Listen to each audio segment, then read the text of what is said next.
This is a very powerful concept. Motivation. You're always motivated in your choices to choose this over that. Always motivated by one thing and one thing only.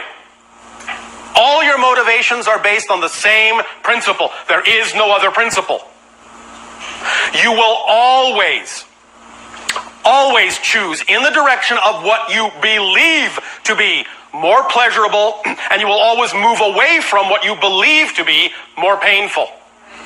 Now, therein lies the paradox, because obviously you have the capability of recognizing that sometimes you will choose things that seem to be painful over things you would think would be more pleasurable. But if you are choosing the obvious painful thing over the obvious pleasurable thing, what that tells you is you have a belief system within you that is actually labeling the painful thing as more pleasurable than the so-called pleasurable one for some reason.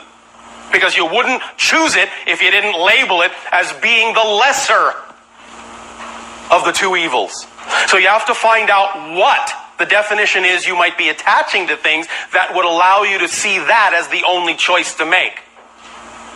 And when you find out what that definition is, it will become obvious and transparent to you that you no longer need to make that attachment to that thing. And when you let it go, you will automatically then choose the thing that you have attached more pleasure to. That's the only thing that exists in the mechanism of motivation.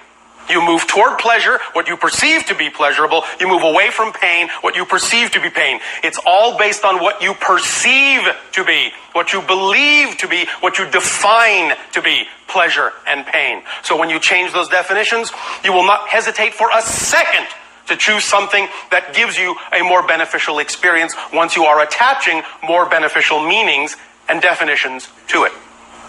No other process is required. Does that make sense?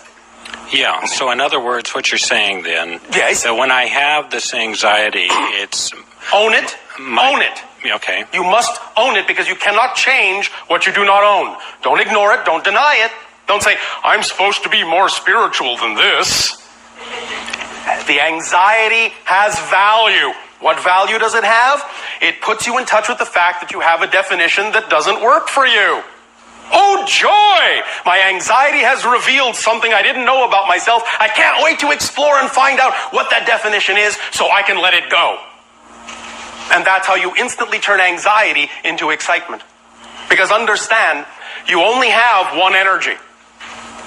You experience your very own energy, your very own vibration as fear, as anxiety, when you are filtering it through belief systems that are out of alignment with your true self. But you experience the very same energy as joy and excitement when you filter it through belief systems that are in alignment with your true natural self. So feeling fear and feeling anxiety is a beneficial tool to let you know when you're holding on to a belief that doesn't work for you. And as soon as you recognize it and use anxiety that way by owning it, accepting it, acknowledging it, and then diving into why it's there, you will instantly transform it into joy and excitement.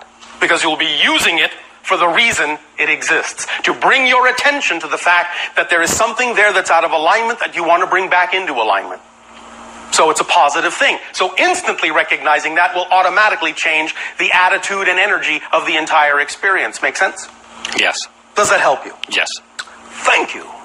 Another thing. Yes.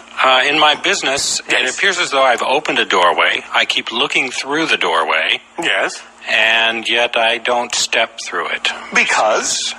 Because, what anxiety is there in stepping through it? What do you imagine would be the worst possible thing that could happen if you did? You see, when you have a fear, sometimes the most beneficial way to approach it is to actually amplify the fear. Take it to extremes to illuminate to yourself what you actually are afraid of. So when you have this fear of stepping through that door, then say, all right, I acknowledge the fear. What is the worst possible thing that could happen, that I imagine might happen if I did step through that door? And see what answer you get in your imagination. Then work with it. Very useful. Does that help? Yes. Do you want to be more specific, or is that enough? I think that's enough. All right, I'll leave that up to you. Thank you very much. You are welcome.